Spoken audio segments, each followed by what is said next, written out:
KGF Kannada cinema commercial పొటెన్షియాలిటీని చూపించి అందరికి shock ఇస్తే కాంతార కంటెంట్ ఉన్న చిన్న సినిమాగా వచ్చి బ్లాక్ బస్టర్ కొట్టి అందరినీ సర్ప్రైజ్ చేసింది. దాంతో కాంతారాకి ప్రీక్వెల్ స్టార్ట్ చేస్తున్నట్లు అనౌన్స్ చేసింది. ఎన్నో ఎక్స్పెక్టేషన్స్ తో తెరకెక్కుతున్న కాంతార ప్రీక్వెల్ ప్రస్తుతం పీకల్లోతు కష్టాల్లో పడింది. మరి ఈ సినిమా కాంట్రవర్సీకి కారణాలేంటి? రిషబ్ శెట్టి అప్పటి వరకు పెద్దగా తెలియని ఈ డైరెక్టర్ యాక్టర్ కి నేషనల్ అవార్డు వచ్చేలా చేసిన సినిమా కాంతార. చిన్న సినిమాగా వచ్చి 450 కోట్ల కలెక్షన్లతో బాలీవుడ్ లో కూడా మంచి టాక్ తెచ్చుకున్న కాంతార ప్రస్తుతం ప్రీక్వెల్ పనుల్లో ఫుల్ బిజీగా ఉంది.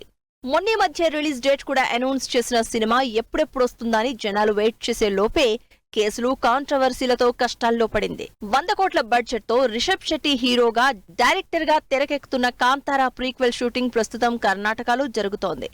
ఆ షూటింగే ఇప్పుడు కాంట్రవర్సీకి దారితీసింది. షూటింగ్ కోసం అక్కడ చెట్లు తగలబెడుతున్నారని, బాంబులు పెట్టి అడవి నాశనం చేస్తున్నారని నేషనల్ మీడియాతో సహా అందరూ కాంతార మీద కామెంట్లు చేస్తున్నారు. హసన్ జిల్లా సక్లేష్పూర్ తాలూకా హోసూర్ గ్రామ్ పంచాయత్ పరిధిలో ఉన్న ఫారెస్ట్ ఏరియాలో జనవరి 2 నుంచి ఎక్స్ప్లోజివ్స్ జరుగుతున్నాయని, దీంతో జంతువులు గ్రామాల్లోకి వచ్చేస్తాయని జనాలు ఆందోళన చేస్తున్నారని టాక్. ఎటువంటి పర్మిషన్ తీసుకోకుండా ఈ పని చేస్తున్న కాంతారా టీం ని ఊరి జనాలు ప్రశ్నిస్తే వాళ్ల మీద కాంతారా టీం దాడి కూడా చేసినట్టు తెలుస్తోంది. ప్రస్తుతం కాంతారా ప్రీక్వెల్ కి సంబంధించి అడవిలో జరుగుతున్న ఈ ఎక్స్ప్లోజివ్స్ కి సంబంధించి వీడియోలు సోషల్ మీడియాలో వైరల్ అవుతున్నాయి. అంతేకాదు సినిమా కోసం నేచర్ ని పాడు చేస్తారా అంటూ కాంతారా టీంపై తిట్టిపోస్తున్నారు నెటిజన్స్. నేషనల్ వైడ్ గా డిబేట్ జరుగుతున్న ఈ ఇష్యూ ఇప్పుడు సోషల్ మీడియాలో హాట్ టాపిక్ అయింది. కాంతారా సినిమా సంస్కృతి సాంప్రదాయాలతో పాటు ఎన్క్రోచ్మెంట్ బ్యాక్డ్రాప్ లో తెరకెక్కుతోంది.